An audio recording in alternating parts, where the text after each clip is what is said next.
Hello বন্ধুরা, গোঘাট থানার ব্যাঙ্গাই অঞ্চলের গৌরীপুরের পুজো। তো এখানে মন্দির প্রতিষ্ঠার জন্য জল আনতে যাবে। এই উপলক্ষে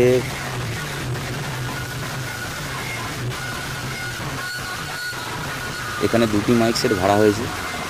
একটা হচ্ছে সাউন্ড কিং, সুপার কিং, আর একটা হচ্ছে মা সেতলা। দুটো মাইকই রোড শো করবে। তো রোড শো করছে এখন চণ্ডীপুরের মোড় থেকে মাইকটি নিয়ে আসবে জল। তো ওখান থেকে রোড শো করে করে আসবে। তো রোড শো করে এসে গেছে আমাদের বাবার মোড়ে, সোমনাথের মোড়ে যাকে বলে। সোমনাথের মোড়ে এখানে দুটি মাইক সেট মুখোমুখি কম্পিটিশন হচ্ছে। আপনারা সাউন্ড কিছু বুঝতে পারবেন না, সাউন্ডটা মিউট করা আছে। তো দেখুন, দেখতে ভালো লাগবে, ভিডিওটা খুব সুন্দর লাগবে। যদি ভিডিওটা ভালো লেগে থাকে চ্যানেলটিকে সাবস্ক্রাইব করবেন এবং বেলটি অন করে দেবেন।